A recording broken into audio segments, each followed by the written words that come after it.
Hey, what's going on, y'all? It's your boy Lump Dog, your favorite fantasy football commissioner's favorite fantasy football commissioner, and I'm back with another PPH video commissioner message.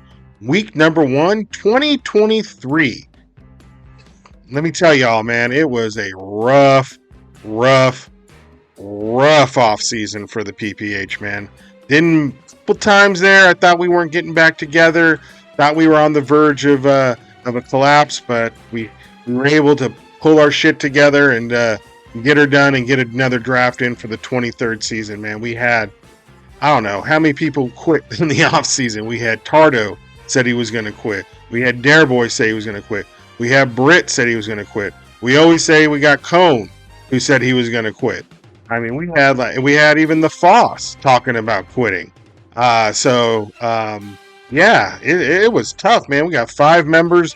Our treasurer's moved out of state. He's in Idaho, so that seems to have thrown the league into a tizzy.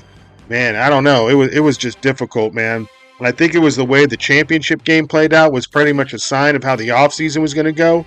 So going back to last year, the championship game had Josh Allen in it, and that was the Damar Hamlin game against the Bengals. Our league ended up just leaving it alone. I didn't touch anything. The game just ended the way it did, and unfortunately, Patty Whack, who had Allen and was only like 30 points down. He also had Devin Singletary, if I remember correctly. And I mean, it was almost a guaranteed lock to get the dub. And the Damar Hamlin thing happened, and ended up losing the championship based on that game alone. So that was tough. That was rough, man. And we gotta give Patty props, man. No, not a lot of bitching and complaining. No, like, oh, the commission sent me up. Oh, he needs to change it. Anything like that, man. He took that shit with stride. So, man, props to Patty on that, man. I guess he just understood, man. It just sometimes the fantasy gods shine on you, sometimes they don't. And he had won a lot of weeklies, but unfortunately, in the championship game, had that happen with Damar Hamlin and ended up losing the game. So, with that being said, our champ, Tommy, three-time champ now, only one behind our 4-time champ, Z. So Tommy, unfortunately, wasn't at the draft this year due to medical reasons. So unfortunately, he was at the hospital. I'll show some pictures here with the draft recap here in just a moment. Show you guys how that went down. I don't have a lot of pictures, but just a few, give you a sense of how it went down at the PPH draft. Anyway, so in the off season, what we had for all my viral viewers who are interested is we had a vote back at the draft of last year when we were drafting in Vegas at the Real World Suite, and everyone seemed hyped. Oh, let's have a rules meeting in Vegas. Let's have a rules meeting in Vegas, and got like 10, 12 people vote that the rules meeting was going to be in Vegas this year. Well, I was a no vote. I don't think rules meetings need to be destinations. It's more about the content of the meeting, not the location of the meeting. But not everyone agrees with me on that, and that's fine. I'm just one vote, but that's how I feel about it. That's why I was a no vote. Anyway, it got passed, so we had to hold the rules meeting in Vegas. And in our rules meeting is we pick our draft spots and pick a spot to draft to a location, a city, a state, where we're going to draft and get that all hammered out at the rules meeting. And then any changes to the rules, obviously, any scoring changes, any type of slow cone cash acts, land fund acts, water tower building, proppers, limos, anything we want to go ahead and invest money into, or just try to take the league up a notch and taking and doing something like that. So anyway, things like that are voted on. So it came up to the planning of the rules meeting. It was usually we have it in March. Unfortunately, because it was voted in Vegas, the NCAA was just making Vegas a little bit expensive for everybody. People are like, dude, I don't want to go spend like $500-$600 just to go to a rules meeting for the weekend in Vegas. That's not something I'm into. So I was like, okay. So we finally ended up scheduling it for Saturday, April the 8th, I think it was. And it was scheduled that for like, I don't know, 3 weeks or so, maybe a month, probably a little under a month. And then Jimbo chimed up like after about 2.5, 3 weeks of it being scheduled. Oh, Did you guys even notice that that's the Sunday before, or that Saturday before Easter Sunday? My bad. That's my bad. I'm sorry. Easter's not on my radar holiday, my holiday radar. It's just my kids are old. I'm not religious, and just wasn't on my radar of things to be looking forward to. So that had to get canceled, and then we finally moved it to a date that Jimmy said would work for him because, and then Jose said, chimed up his own, no Jimmy, no Jose. So we had to go with Jimmy because we wanted Jose there, and he's like an integral part of the league too. So I was like, Jimmy, pick a date, any date that works for you, and we'll see, And he's like, okay, it's April 15th, I think it was, or the 20th, or something. It wasn't 20th, but it was an April, a weekend, a couple weeks away in April. So I said, okay, that's when the rules meeting is going to be. So that was scheduled. Well, lo and behold, only 3 people went to Vegas for the rules meeting. Everyone else flaked out. I mean, these 3, as they like to call themselves, PPH purist, or the band, as they're referred to within the league, Z, Tardo, and Cone, ended up going to Vegas. I would have went. Patty had come and picked me up, but we only made it to about Galt before he decided he didn't want to drive out to Vegas and stay up for like 25, 28 hours driving there and back. And then he also called Z, though, and Z kind of talked him out of it. He was just like, bro, to tell you the truth, it's really not worth coming all the way out here for this. Yeah, so anyway, we didn't end up going, and then we couldn't get any other PPH members, Jimmy and Duke, to either answer their phones or go with us. So anyway, 3 people showed up, and they were pissed, which is totally understandable. I would be pissed too. So they go ahead and they have the rules meeting, right? 3 people. And I knew since I tried to go and I couldn't make it, that, you know what, I was just going to take whatever they came up with. I'm not going to bitch about it. I'm not going to complain about it. It was voted to be there. I should, if I'm not going to be there, then I don't have a say in the votes, and I'm not going to bitch and complain on whatever they pass, whatever crazy votes or anything else that they had passed, right? So they voted to have, because they were bad, they voted to have the draft locally in Sacramento County. So that happened, and then so that's how we planned it. So from April until about June, July, I think it was probably June, July, right in that time frame. That's where we were going to draft at, was local, and then Gator, our newest member last year, rookie Gator Palooza. He threw a Gator Palooza. He was like, "Hey guys, come out through to my house and out here in Galt, play some cornhole. I'll cook up some food, and just hang out and just kick it." So okay, that's what we did. He got some skin in the game. He's hosting before longtime member Duke has ever, and he's Duke's disciple or Duke's boy, right? So he's hosted now before Duke has, and there's absolutely no light at the end of the tunnel of Duke ever hosting a PPH event, which is really sad to tell you the truth about it, when he can't even, get his shit together enough to host a barbecue, a watch party, something. Just, hey guys, come over. I'm hosting. Kick your feet up on my couch, piss on it, throw your cans in my bushes like I do at your house, tear down my curtains, break my microwave, whatever it is you guys want to do to my house, since I act a fool at your house. So yeah, that's what we're all looking for. So anyway, Gator hosted the Gator Palooza, and we had 10 members there. So that was the majority of the league. And we started talking about the draft, and then Foster was all hyped up. His dream is to draft in Montana for some reason. He wants to go to Montana with the PPH. So I'm not going to stand in his way. This guy got major skin in the game, has so much skin in the game, and does so much for the league. It's like, if I can pay him back with a yes vote to Montana, that's the least I could do for the guy, to give him a little appreciation for everything him and his wife do for this league. So Montana passed. It was like, and then at the draft, or at the Gator Palooza, we came up with that Tardo was going to be the supreme authority. He was going to go out, book a spot, find a spot, book it for us, and we were just all going to owe him. And he had the supreme authority. He wasn't going to ask anyone to put anything up for vote. He wasn't going to, Ask anybody what they thought. It was his decision. The only requirement is that it had Wi-Fi. That was the only requirement of having the Montana place. So anyway,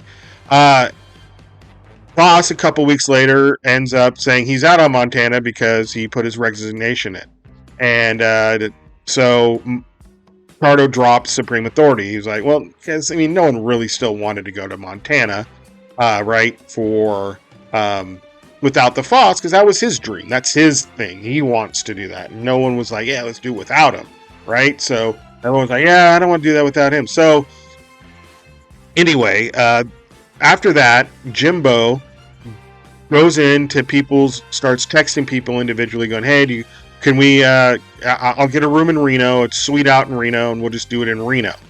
Well, a couple of other members, Tardo and Daraboy, got all pissy because it wasn't reverting back to the original rule of Sac County. Well, but people had voted that they wanted to go to Montana, so the people wanted to go somewhere. They didn't want to sit here and locally in someone's garage or house to have the draft. So Gator stepped up and he said, hey, he had a family cabins and up at Lake Alpine, and we could rent it out and for a couple of days and just go up there and drive. So that's what we did. Anyway, got Pardo and Darren to change their minds, to think better, that this is a group of guys and we all like hanging out with each other and having fun and talking shit, and it wasn't all that important to, even though Tardo says he's taking a step back, which I don't know what that means. What is that? I'm taking a step back. I'm not going to do as much. Okay, that sucks that you feel that way because of a place to draft, but to each their own.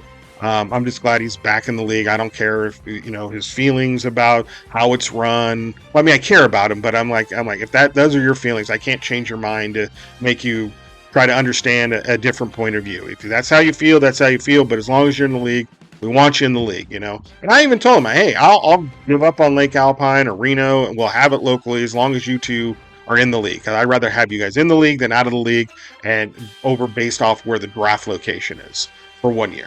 So anyway, got them back in, and we went up to Lake Alpine, man, and we had a great draft. I don't understand it. I think everyone had a good time. I don't think anyone really was crabbing or bitching about the spot other than me and Duke, because the electricity went out and our beloved CPAPs didn't have, and we were up until like 4 a.m. just trying to talk about guilty pleasures of our daughters and music and shit. So it was good. It was a fun time, even without electricity for one night, but went out PG&E 7 hours to turn that shit back on. Went out like 1 a.m, didn't come back till like 8.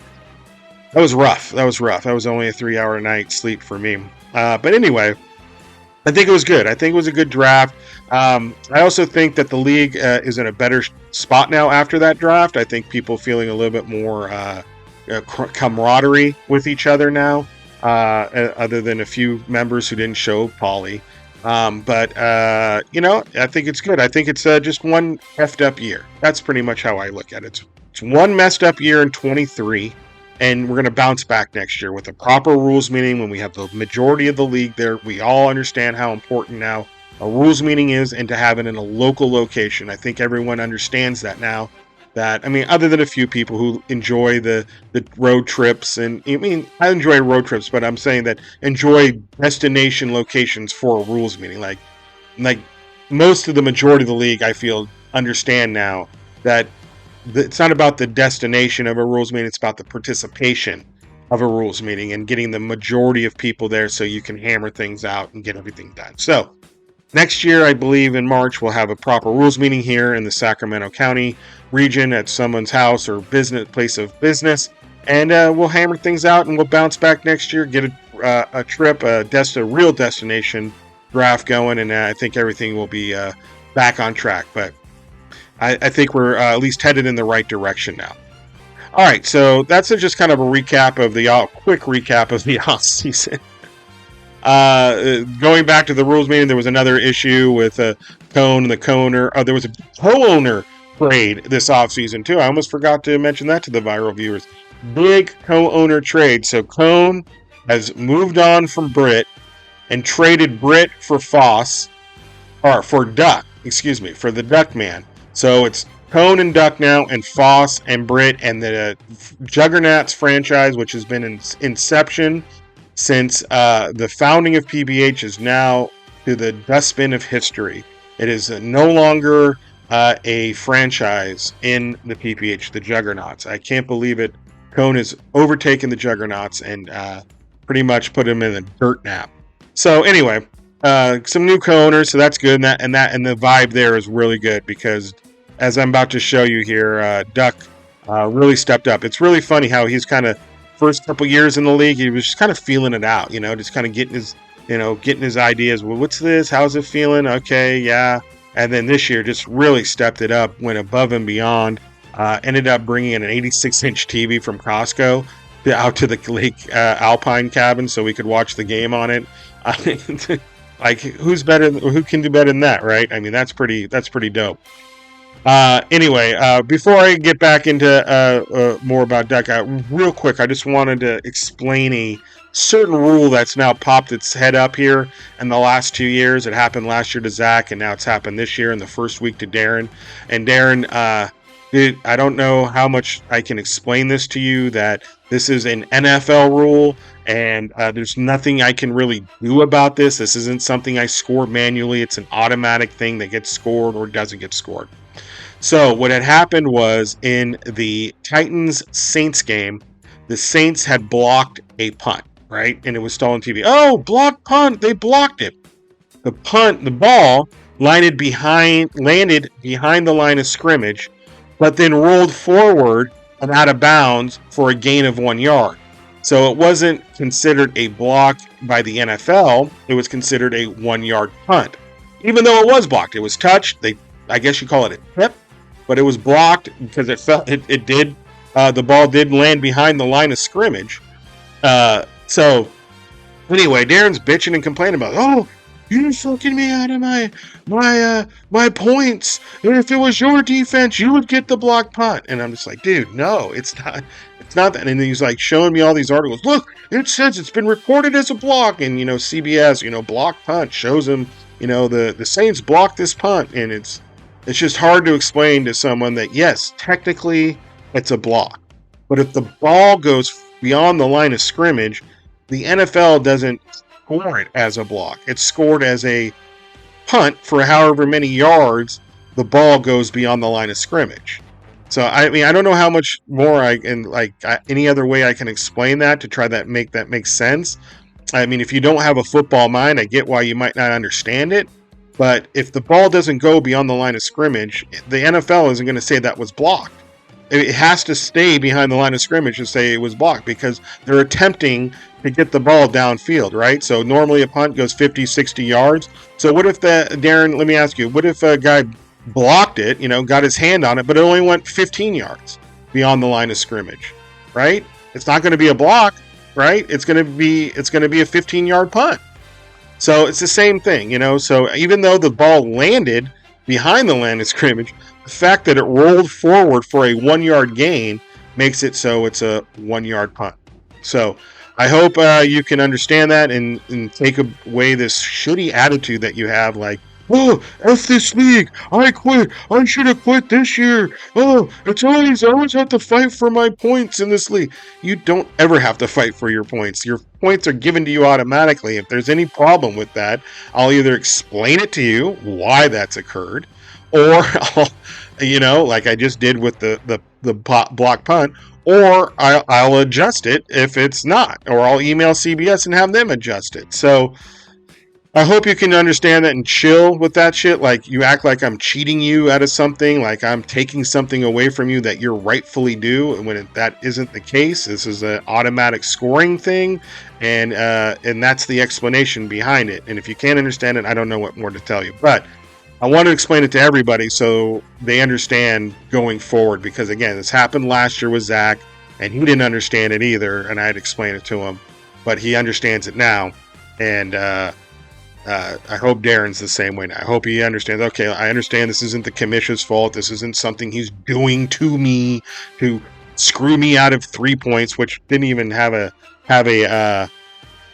effect on his game. He still won, but I get it. You want every point that you're due, and Unfortunately, you're not due that block punt because it wasn't a block, quote unquote, block punt. All right, that covers off the housekeeping items. One last thing here is I'm sure you guys are waiting on Cone's Corner here. Unfortunately, this week I was not able to hook up with Cone to have this commish message up by the Thursday game. Unfortunately, my daughter now is at the age where she works, and I have daddy Uber duties, getting her to and from work and stuff, and it just leaves a limited amount of time for Cone. I did try to get him to record something on his own with his phone, but at this point I have nothing from him. So he said he would try his best. I'm guessing he doesn't understand how to take do a self video and text it or email it over. So we'll get Cone's Corner, I'm sure, but probably not as much as we did last year due to availability issues with the commissioner and stuff. And I do apologize for that. I will definitely try to get as many Cone's Corners as I can possibly schedule with our superstar Cone, because he is a superstar, and it's difficult to work in his schedule too, because he's a busy man as well. All right. Anyway, back to our current one of our running MVP, Duck. He ended up getting this video of Doug Flutie made up for the draft, which is hilarious, and I'm gonna play it here. So here you go, Doug Flutie once again. Hey guys, it's Doug Flutie. Hey guys, Doug Flutie here. Got a little note from Kevin to talk about the PPH Fantasy Football League, and there's big news in the league this year. Cone and Duck are making big moves. They made big moves during the offseason. I guess Cone's Silver Tongue did some work during the offseason. Stole the Foss's team right out from under him. The Juggernauts, rest in peace. See you later. It needs to know that you guys need to know now that Cone and Duck are serious about this. Their team's going to be a force to be reckoned with, no doubt about it. And the name of the new team is the Irresistible Force. So they're coming for you. Good luck, everyone. And by the way, Commish, we need a little more out of you this year. It's just not getting it done. Hey, Flutie, C&B's Flutie. I'm doing things over here, bruh. Come on, man. Obviously, Flutie don't know what he's talking about, man. I'm over here stepping things up. Who else? What other commissioners doing weekly videos for their league? No one but your favorite fantasy football commissioner's favorite fantasy football commissioner. So C&B's Flutie. Anyway, I know you guys love your fantasy football league. Hopefully there'll be some historic events this year and similar Heisman Trophy and Hail Mary Pass. You guys will have some memorable moments from this year. So all the best to you. Go get them. Good luck to the new team. Okay. How awesome was that, huh? Huh? That's pretty awesome, dude. Have Doug Flutie on the 85-inch screen there, giving us the business. Giving us the big biz. That was Doug Flutie. How awesome was that? That was pretty awesome. That's why Duck is in the running for the MVP this year. We have two clear front runners with Gator and Duck. And Cone. I would say Cone. We'll throw Cone in there too. He's part of the Irresistible Force, the new team. So those guys are up for right now. They're in the running for MVP already. We already have our Cody of the year. I think it's unanimous. I don't know anyone who's nominating anybody else but Paulie. So that's going to be cool, seeing the toilet seat hung around his neck. Can't wait to see that. That's going to be cool. All right. So anyway, let's go ahead and get into last week's scores. I'm sure that's what everyone's here tuned in for, right? So let's go ahead and let's get in here to the fantasy. So this is week 2. Let's not look at that yet. So I'll just get this out of the way. Congratulations, Tommy. You done route me. I had no chance. C&B's T. Higgins, man. What's up with 0, man? Come on. Can't get a catch. Christian Kirk with 0.9 killing me. But good on my kicker with 12.6. Justin Herbert, I wish he showed out a little bit more. I needed one more touchdown out of him, or like 60 more yards passing. with only 36.6. He looked explosive, but man, scared of a little scared of what's his face? Tyler Algier went ahead and ran for 75 and 2 touchdowns. So it doesn't look like Bijan's the goal line back, so that's difficult. Uh, Chris Olave, 12.2. Wish he would have gotten a touch. And that was really all about it on my squad. Um, as you can see here, Tommy and the Basket Deplorables, our reigning champ, he put together probably a deadly combo. I mean, he almost got 100 points. Look at that. Almost 100 points out of 2 players with Tua and Hill, Tyreek. I mean, I don't know, when they're hitting like that, he's going to be unstoppable. There's just no, everyone else on his team, other than his defense and Brian Robinson, went for single digits, and he still put up almost 160.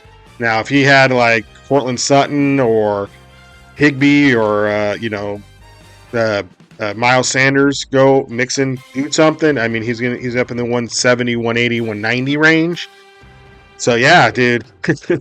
Good luck to the rest of you. Hopefully, you all face Tommy when the Dolphins are playing a team that has a pass rush and can get to Tua and not let him sit in the pocket all day like the Chargers did last week. Because that's a deadly combo, Tommy. That's a pretty high-powered team you put together with just those 2 players. And this is again another example of why we need to lower the quarterback scoring. I mean, 59.1, 60 points out of a quarterback that even fumbled. So. And had a fumble and an interception, had -6, and still scored 60 points. So I don't mind if we keep the actual score. Maybe we update the interceptions or the fumbles for quarterback to be more minus points or something like that. Something even it out a little bit, because it's just, I mean, the minuses for the quarterback, I just don't feel are very.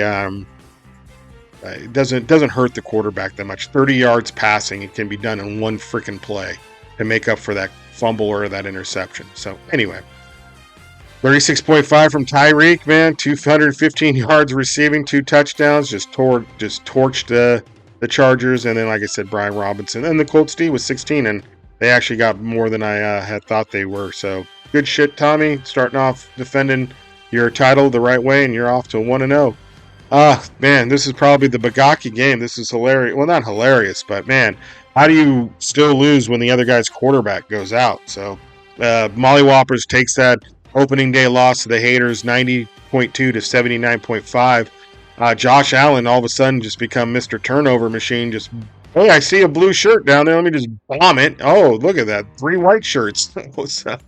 It's just, I don't know what's up with his decision making all of a sudden. Hopefully he can reel it back in.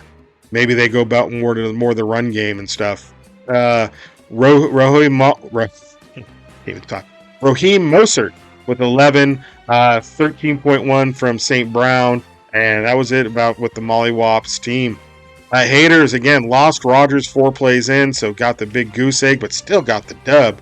13.7 from Nick Chubb. Brandon Ayuk led him with 25.9. There was a point in the draft I was deciding between Kirk and Ayuk, and I'm a Niner fan, and I was just like, I'm going to draft with my head and not my heart, and I should have drafted with the heart.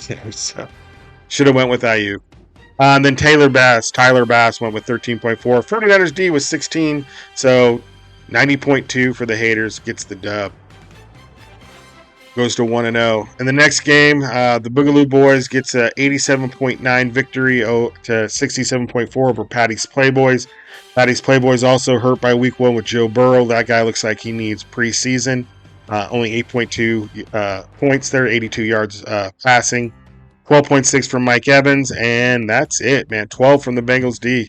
67.4 is in a good way. I bet you he's missing Josh Allen. I don't think Patty all last year scored under like 90 points or something, because with Allen. But tough way to start off the season with only 67.4. Takes the L. Boogaloo Boys didn't show up to the draft, but Fantasy God still gave him an 87.9. And the win with 30.9 from Deshaun Watson, 10.4 from Madison, 17.2 from Diggs. And that was it for the Boogaloo Boys, but ended up going ahead and getting that dub. So it's 1-0. Next game, No Way Jose takes a tough loss to Brewdogs, 97.8 to 94.5. Brewdogs, Kirk Cousins with 38.1. And also Calvin Ridley showing up big with 17.1. And then 15 from the Saints D.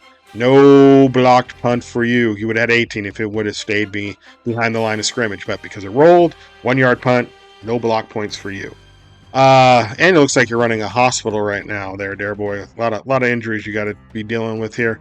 No way, Jose. Wow, went with Garoppolo, I guess, which was the good pick of this week over Geno. I can't say I would make the same decision because Garoppolo versus the Denver defense and Geno versus the Rams defense. I would have not thought that happened. So, like, good pick. Didn't get you the win, Jose, but helps with the points scored. So good job there.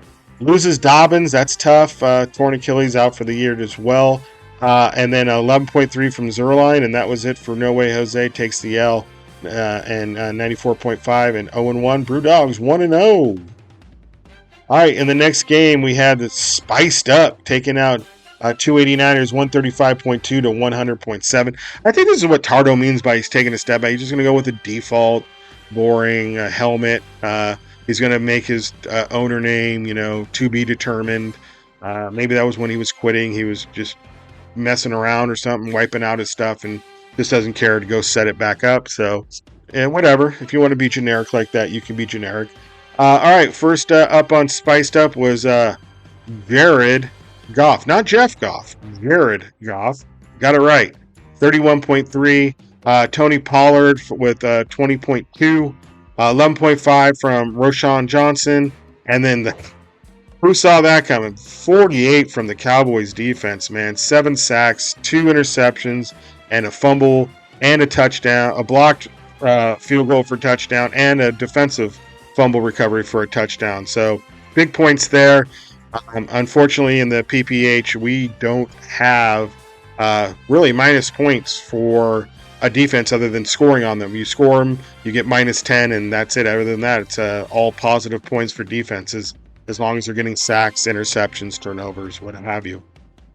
All right, so 289ers, 36.1 from Mahomes, 24.7 from Aaron Jones. Looks like he had a hammy, but it looks like he says he's going to be good, but he tore up the Bears.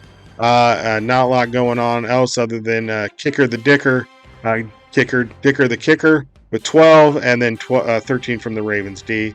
Goes to 0-1 with 100.7, and spiced up 1-0 with 135.2. All right, next game here. Man, this one is funny. This is probably the most brutal loss of the week, even over the Aaron Rodgers one. So, Just My Luck gets a 86.5 to 84.8 over the Cock Tavern Crushers. I don't know why they want to call themselves that, but that's what they are. I thought they renamed it right before the end of the draft to the Catastrophe Cock Tavern or Calamity, or it was CCCC or something, I thought. But anyway, Trevor Lawrence on their squad with 35.2, 12.1 from Addison, and this is the kicker right here. Look at that Graham Gano score. -2, blocked and then missed. Counts as 2 misses. So you get -2. That's -1 for each miss. Ouch. You don't start a kicker, you win the game. Starting that kicker lost you the game. That's difficult. That's brutal. That is what you call a brutal fantasy loss.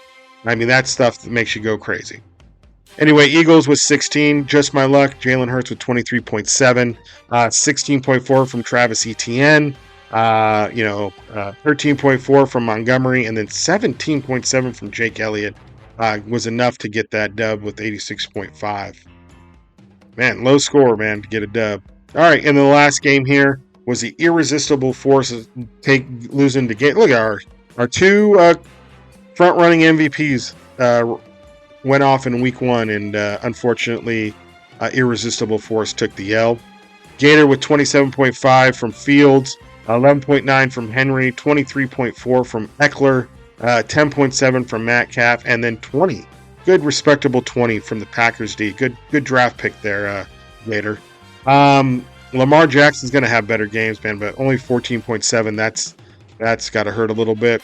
Christian McCaffrey shows up with 24.9.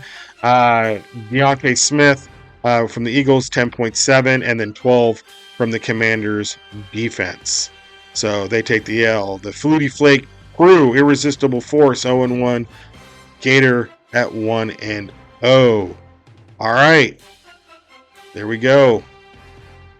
That is the commish message for week 1, man. So, like I said, man, we're going to go ahead and try to get some Cone's corners on here. I'm working with Gator as well to try to see if we can't get him in here remote, and we'll both be on screen here, and we'll be able to banter and go back and forth. Problem again is with his work schedule, I will have to do it at night, and my nights are a little bit wonky during the week. I got my Wokester winning Wednesdays with B-ball, and daughter has to work, and I got to drive her around and do all that, and then also have my honeydew stuff to do. You know what I mean?